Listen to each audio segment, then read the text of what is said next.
যে উলঙ্গ নারী, এই যে ঢাকা শহর যে জ্যাম করে রেখেছে আপনারই স্ত্রী, আপনারই মেয়ে, ওটা তো হিন্দুর মেয়ে মনে হয় না। ল্যাংটা পোশাক পরে রাস্তাঘাটে চলে, আশ্চর্য কথা। দোকানপাট দখল করেছে, রেস্টুরেন্ট দখল করেছে।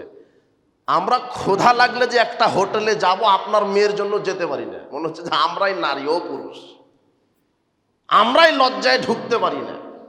আল্লাহর নবী বলছেন, অর্ধনগ্ন ল্যাংটা বেহায়া বেশরমা নির্লজ্জ নারীকে দেখার সাথে সাথে তোমরা অভিশাপ দাও, আল্লাহ তুমি তাকে ধ্বংস করো। অবাক একটা কথা, আল্লাহর নবীর মুখের কথা। দেখেন, ইল আনু হুন্না, এই নারীকে তুমি ধ্বংস করো। বলেন তো কোন নারী? হ্যাঁ, যে নারীর মাথায় কাপড় নেই, বুকে কাপড় নেই। অবাক, শরীয়ত যে কোথায় চলে গেল ইসলাম। ইসলাম এখন একটা ঢং হয়েছে, একটা ঢং। নারী আজান যখন দিচ্ছে তখন মাথায় কাপড়। ওকে কে বললো আজানের সময় মাথায় কাপড় দিতে হবে? আশ্চর্য কথা। ও দেখাচ্ছে জাতিকে যে না খুব বেশি পরেশগার, ও সালাতে আদায় কর না কিসের পরেশগার। আশ্চর্য। বুকে কাপড় নেই, মাথায় কাপড় নেই, শরীরে কাপড় নেই, দুই টুকরা কাপড় পরে ঢাকা শহরে আপনার মেয়েটা ঘুরে। আল্লাহর নবী বলছেন, ওই নগ্ন নারীকে দেখার সাথে সাথে কি দাও?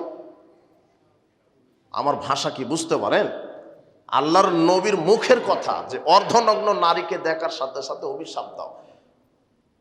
তবে এখানে আর একটা বড় ব্যাপার হচ্ছে যে এর জন্য কোনো দোয়াই চলবে না। দেখার সাথে সাথে অভিশাপ। হারামখুরকে দেখার সাথে সাথে বলা হয়নি যে অভিশাপ দাও, কিন্তু দোয়া করো না। কথা বুঝেননি মনে হয় কথা। কিন্তু অর্ধনগ্ন বেহায়া বেশরমা নগ্ন নারীকে দেখার সাথে সাথে আল্লাহর নবী কি বলছেন? অভিশাপ দাও, আল্লাহ তুমি ধ্বংস করো, গজব দিয়ে ধ্বংস করো। ফা ইন্না হুন্না মালউনা। এরপরের বাক্য আরো কঠিন। আল্লাহর নবী বলছেন, কেননা এরা আল্লাহর পক্ষ থেকে আগে থেকেই অভিশপ্ত হয়ে আছে।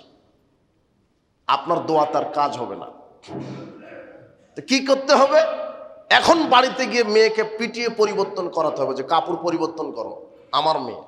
তো আপনি তো কাপুরুষ, মেয়েকেও কিছু বলতে পারেন না, স্ত্রীকেও কিছু বলতে পারেন না। স্ত্রী ঢং ঢং করে বাজারে চলে যায় মার্কেট করতে, মেয়ে গেছে বিশ্ববিদ্যালয়ে, আপনি কিছুই বলতে পারেন না। আপনি চাকরিতে গেছেন, আপনি রাত 12টায় ফিরেন, আপনার স্ত্রী ফিরে কয়টার সময়, মেয়ে ফিরে কয়টার সময়, কেউ কোনো খবর রাখে না। পরিবার একেবারে গরু ছাগলের মতো হয়ে গেছে, যে যখন আসে ফিরে আসে, কেউ কিছু বলে না। আপনি হলেন দায়ুস, আপনার মেয়ে বেপর্দা নারী, আপনার স্ত্রী বেপর্দা নারী। আব্দুল্লাহ ইবনে ওমর রাদিয়াল্লাহু আনহু বলছেন, রাসূল সাল্লাল্লাহু আলাইহি ওয়াসাল্লাম বলেছেন, সালাসাতুন কাদ হারামাল্লাহু আলাইহিমুল জান্নাহ, 3 শ্রেণীর মানুষের উপরে জান্নাত হারাম করা হয়েছে। এক, মুদমিনুল খামর, যারা বিড়ি সিগারেট জর্দা গোল ইয়াবা ফেনসিডিল গাঁজা হেরোইন প্যাথেডিন, যারা এই মাদক দ্রব্য সেবন করে, এদের জন্য জান্নাত হারাম করা হয়েছে। তাহাজ্জুদ দিয়ে আর হবে না। তাহাজ্জুদ দিয়ে কখন হবে? যখন মাদক ছেড়ে দিবেন, নিরাশ হওয়ার প্রয়োজন নাই। আজকে জমা থেকে বের হয়ে তওবা করবেন, আল্লাহ আর জীবনে মাদক মুখে দিব না। তখন আল্লাহ বলবেন, ঠিক আছে, তোমার বিগত যত মদ পান করার পাপ ছিল আমি সব নেকি করে দিলাম, যাও। নিরাশ হওয়ার প্রয়োজন নেই। কিন্তু মদ খাওয়ার পরে জান্নাতে যাওয়ার আশা করা বোকামি। কথা বোঝা গেল না মনে হয়? সুদ ঘুষ দুর্নীতি করবেন, যে ঈমান আপনাকে সুদ ঘুষ দুর্নীতি থেকে ফিরাতে পারলো না, সেই ঈমান আপনাকে জাহান্নাম থেকে ফিরাতে পারবে, এই চিন্তা করাই বোকামি। আগে আল্লাহর শর্ত পূরণ করেন, আপনার শর্ত আল্লাহ পূরণ করবে। আল্লাহর চাওয়া যে আমার বান্দা আমার সাথে শিরক করবে না, কবরে ফুল দিবে না, শহীদ মিনারে নিরাপত্তা পালন করবে না, আর মণ্ডপে যাবে না, পীরের দরগায় যাবে না, এটা আল্লাহর চাওয়া যে আমার সাথে তোমরা কাউকে শিরক করো না। আল্লাহর চাওয়া যে সুদ খায়ও না, ঘুষ খায়ও না, দুর্নীতি করো না, মদ পান করো না, এটা আল্লাহর চাওয়া। আপনি আল্লাহর চাওয়াটা পূরণ করেন, আপনার চাওয়াটা আল্লাহ পূরণ করে দিবে। আপনার কি চাওয়া? আল্লাহ আমাকে ক্ষমা করো, আল্লাহ আমাকে জান্নাত দাও। তো আল্লাহ বলছেন আমারটা আগে পূরণ করো, আমারটা পূরণ করার সাথে সাথে আমি আল্লাহ তোমারটা পূরণ করে দেব। তাহলে জান্নাত হবে। তো আল্লাহর চাওয়াটা আপনি পূরণ করবেন না, আল্লাহর চাওয়া পূরণ না করে নিজের চাওয়াটা পূরণ করার জন্য যে আশা করছেন ওটা হলো বোকামি। তাহলে আজকের খুতবার সব অংশ ভুলে গেলে এই কথাটা ভোলা যাবে না যে কয় শ্রেণীর মানুষের জন্য দোয়া নেই? 2 শ্রেণী। এই কথাটা মাথায় নিয়ে বাড়িতে ঢুকবেন। আল্লাহ আপনাকে হেদায়েত দান করুন। তার এক, হারামখোর। এখন দেখেন সমাজে হারামখোরকে আমি বলবো না যে ও হারামখোর। 2, যে হলো বেপর্দা নারী, এর জন্য দোয়া নেই। সেটা আপনার বোন হতে পারে, আপনার মা হতে পারে, আপনার মেয়ে হতে পারে। তাহলে আপনার পরিবারকে ঠিক করেন। খেয়ে বুঝবে কার কথা? সবাই নিজস্ব গতিতে চলছে, কেউ বুঝে না। যারা দায়িত্বশীল তাদের বোঝা উচিত ছিল, যারা নেতা নেত্রী তাদের বোঝা উচিত ছিল। আল্লাহ তুমি আমাদেরকে বোঝার তৌফিক দান করো, আমিন। উপস্থিত জুমার খুতবার মুসল্লিবৃন্দ, বলছিলাম ভালো আচরণ। নবী করিম সাল্লাল্লাহু আলাইহি ওয়াসাল্লাম বলছেন, সারা পৃথিবী সব ধ্বংস হলেও 4টি গুণ বিশিষ্ট ব্যক্তিকে আল্লাহ ধ্বংস করবেন না। 1, যিনি আমানতের রক্ষা করেন। 2, যিনি সত্য কথা বলেন।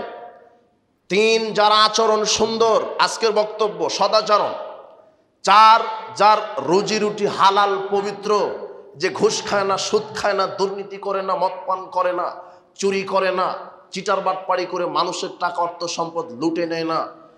এই ব্যক্তিটাকে আল্লাহ ধ্বংস করবেন না।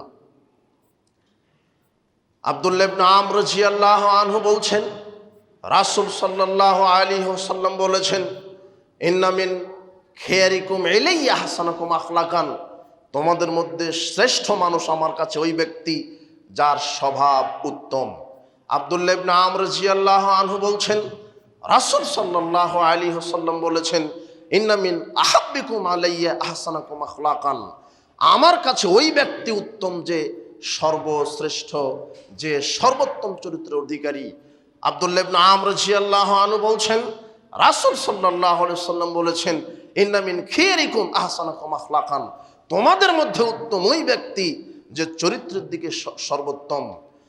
আবু দারদা রাদিয়াল্লাহু আনহু বলেন, রাসূল সাল্লাল্লাহু আলাইহি ওয়াসাল্লাম বলেছেন, ইন্না আফকালা ফি মিজানিল ইয়াউমাল কিয়ামাতি বিখুলুকিন হাসান, মিজানে বিচারের মাঠে দাঁড়িপাল্লাতে সবচেয়ে যেই নেকিটা ভারী বেশি হবে সেটা হলো ভালো আচরণ, স্বভাব উত্তম।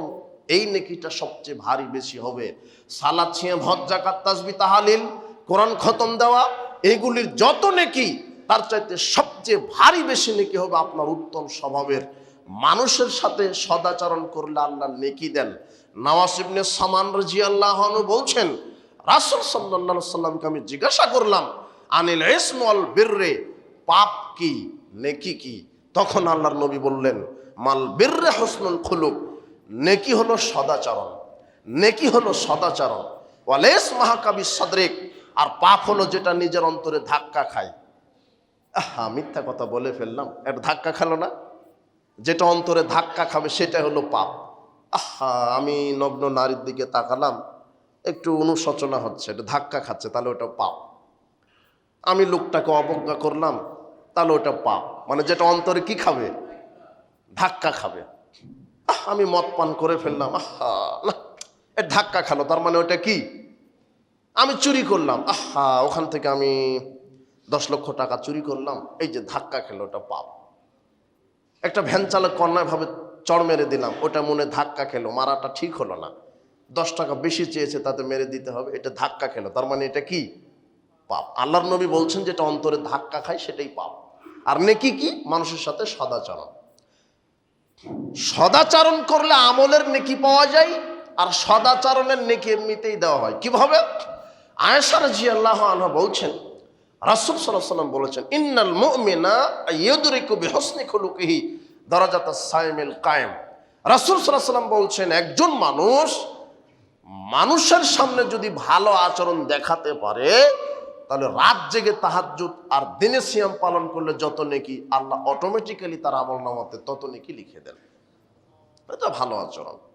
তাহলে মানুষের সাথে ভালো আচরণ করবেন, মুখের কথা নরম হতে হবে, মেজাজটা নরম হতে হবে, স্বভাবটা কোমল হতে হবে, দাম্ভিকতা দেখাবেন না, ক্ষমতা দেখাবেন না, হারাম উপার্জন করবেন না।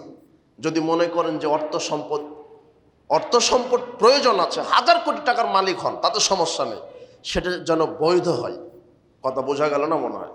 টাকা না হলে আপনি আল্লাহর দিন প্রতিষ্ঠা করবেন কিভাবে? টাকা হতে হবে। আল্লাহর কাছে বলেন আল্লাহ আমাকে সবচেয়ে ধনী বানান, কিন্তু আল্লাহর কাছে বলেন আমি যেন বৈধ পন্থায় অর্থ উপার্জন করতে পারি, আল্লাহ সেই তৌফিক দান করো।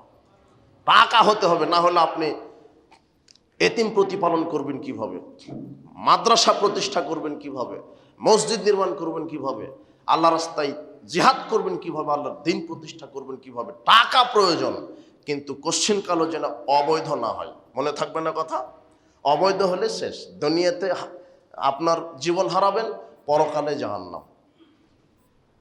উপস্থিত জুমার খুতবার মুসল্লিবৃন্দ, জুমার খুতবায় যতটুকু আমরা সদাচরণ সম্পর্কে বলার চেষ্টা করলাম, তো আপনাদের আগ্রহটা দেখলাম। এইভাবে যারা সমাজের নেতৃত্বে আছেন তাদেরকে কঠোর হতে হবে। অন্তত জুমার দিনে জুমার খুতবা শুরু হওয়ার আগেই এখন যেই উপস্থিত আছে এরকম উপস্থিত থাকতে হবে। রাসূল সাল্লাল্লাহু আলাইহি ওয়াসাল্লাম বলছেন, যখন ইমাম সাহেব যখন মেম্বারে উঠে যায়, ফেরেশতারা তখন খাতা দপ্তরটা বন্ধ করে ইমাম সাহেবের খুতবা শ্রবণ করে।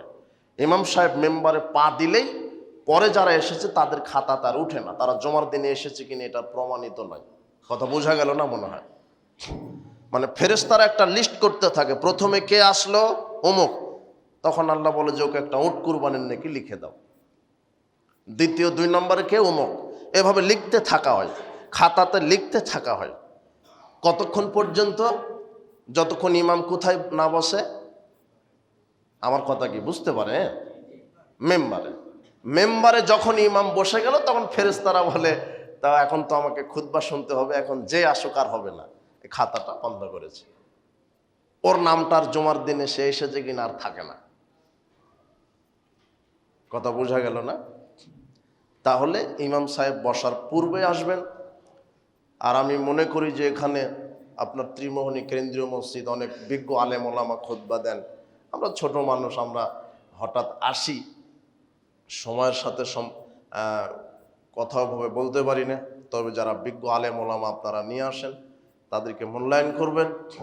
আপনারা খুব দ্রুত চলে আসবেন মসজিদে, বিষয়ভিত্তিক আলোচনা শুনবেন, কোরআন এবং হাদিসের উপরে নিজের জীবনকে গড়বেন ইনশাআল্লাহ। রাসূল সাল্লাল্লাহু আলাইহি ওয়াসাল্লাম বলছেন, যে ব্যক্তি জুমার দিনে গোসল নিজে করলো, স্ত্রীকে করালো গোসল, ছেলে মেয়েকে গোসল করালো, মানে বলতো ভাই গোসল করো, মানে ফজরের পর থেকে একটা প্রস্তুতি চলবে। জুমার দিনে কোনো কাজ নেই, বেশি বেশি দরুদ, বেশি বেশি কোরআন মাজিদ তেলাওয়াত, সূরা কাহাফ তেলাওয়াত করবেন, বেশি বেশি দরুদ পাঠ করবেন। জুমার দিনের একটা প্রস্তুতি। স্ত্রীকে বলবেন গোসল করো, হ্যাঁ বেটা গোসল করো, সুন্দর পোশাক পরো, আতর দাও, তেল মালিশ করো, সুন্দর পোশাক পরো। এইবারে পরিবার নিয়ে চলে আসবেন, মহিলাদের আলাদা পরিবেশ থাকবে, আর ছেলেদেরকে সন্তানদেরকে নিয়ে চলে আসবেন, আগে চলে আসবেন। আল্লাহর নবী বলছেন, যে ব্যক্তি জুমার দিনে নিজে গোসল করলো, পরিবারকে গোসল করালো, এরপরে সুন্দর পোশাক পরে শরীরে সুগন্ধি তেল মেখে মসজিদে প্রবেশ করলো, করার পরে একেবারে ইমামের সামনাসামনি বসলো, বসে ইমাম সাহেব মেম্বারে উঠার আগ পর্যন্ত 2 রাকাত করে সালাত যত সাধ্যে কুলায়। এটাই একমাত্র সময় যেখানে কোনো হিসাব নাই। আপনি রাতে তাহাজ্জুদ পড়লো সর্বোচ্চ 12 রাকাত, 13 রাকাত। কত রাকাত? সর্বোচ্চ 13 রাকাত। 2 2 2 করে 12, 1 রাকাত বিতের, 2 2 2 করে 8, 5 রাকাত বিতের, 2 2 2 করে 10, 3 রাকাত বিতের, সর্বোচ্চ 13 রাকাত। কথা বুঝেননি মনে হয়? কিন্তু ইমাম সাহেব মেম্বরে বসার আগ পর্যন্ত ফজর থেকে নিয়ে এই 3 4 5 ঘন্টা 2 রাকাত করে আপনি 1000 রাকাত পড়তে পারেন বেহিসাব। আল্লাহর নবী বলছেন এখানে 2 রাকাত করে পড়তেই থাকো। যখন ইমাম সাহেব বসে গেছে তখন বন্ধ, এখন খুতবা শোনো মনোযোগ দিয়ে। তাহলে কি হবে? এই কথা যদি তোমরা, এই আমলটা যদি করতে পারো, তাহলে আল্লাহ তোমাদেরকে প্রত্যেক কদম সমান 1 বছর তাহাজ্জুদ, 1 বছর নফল সিয়ামের নেকি লিখে দিবেন। তো এটা হয় কি করে? যদি 100 জন লোক থাকে, তার 90 জনই এসেছেন ইমাম সাহেব বসার পরে। আপনার তো অনুভূতি দেখে আমি লজ্জাবোধ করি। মুসলিম হলে, ইমানদার হলে একটু অ্যাডভান্স হন, আল্লাহ আপনাকে হেদায়েত দান করুন। অত ব্যস্ততার প্রয়োজন নেই। হুট করে মরে যাবেন, চলে যেতে হবে, দুনিয়া কিছু নয়। পরকালের জন্য কিছু সঞ্চয় করেন, আল্লাহ আপনাকে হেদায়েত দান করুন। তো বলছিলাম, জুমার খুতবার মুসল্লিবৃন্দ, জুমার দিনকে বেশি বেশি মূল্যায়ন করবেন। জুমার দিনের এইভাবে মূল্যায়ন করবেন, বেশি বেশি দরুদ। পরিবারকে নসিহত করবেন তাড়াতাড়ি মসজিদে আসার। রাসূল সাল্লাল্লাহু আলাইহি ওয়াসাল্লাম বলছেন, জুমার দিন এমন দিন যেই দিন আদমকে তৈরি করা হয়েছে, আল্লাহ সৃষ্টি করেছেন, যেই দিন তার মৃত্যু হয়েছে, যেই দিন তার তওবা কবুল হয়েছে, যেই দিন তাকে দুনিয়াতে প্রেরণ করা হয়েছে, এই দিনই তার মৃত্যু হয়েছে, এই দিনই কিয়ামত হবে। আল্লাহর নবী বলছেন, জুমার দিনে অথবা রাতে যদি কোনো মুসলমান মারা যায়, তাহলে জুমার দিনের বরকতে আল্লাহ তার কবরের শাস্তি মাফ করে দেবেন। আর মুসলমান সপ্তাহে 7 দিনের সবচেয়ে বেশি পাপ করে জুমার দিনে। অন্য দিনে পাপ করার সুযোগ পায় না, চাকরির ডিউটি নিয়ে ব্যস্ত থাকে, একটা সিনেমা দেখবে হয় না। কোন দিনে সিনেমা দেখতে যায়? জুমার দিনে। আপনার মেয়ে আর আপনার ছেলে লুচ্চামি করতে যায় জুমার দিনে, একটু পার্কে ঘুরে আসে, খাওয়ার আড্ডা করে জুমার দিনে। যান ঢাকা শহরে প্রত্যেকটা রেস্টুরেন্ট নগ্নতায় ভরে আছে, সবাই মুসলমান। ওরা বাকি 1 সপ্তাহ 6 দিন কোনো সুযোগই পায় না, চুরি করা নিয়ে ব্যস্ত থাকে, দুর্নীতি করা নিয়ে ব্যস্ত থাকে, চাকরির ডিউটি নিয়ে ব্যস্ত থাকে। আর জুমার দিনকে তারা আনন্দ উৎসব হিসেবে পালন করে। তাই কিনা দেখা যাচ্ছে না আপনার ঢাকা শহরে? শয়তান কত বোকা করে রেখেছে আপনাকে। যেই দিন হচ্ছে নেকি কামাইয়ের একটা প্রধান মাধ্যম, সেই দিনই শয়তান আপনাকে দিয়ে পাপ কামাই করে নিচ্ছে। আল্লাহ আপনাকে হেদায়েত দান করুন। বারাকাল্লাহু ফিকুম, জাযাকুমুল্লাহ খায়র।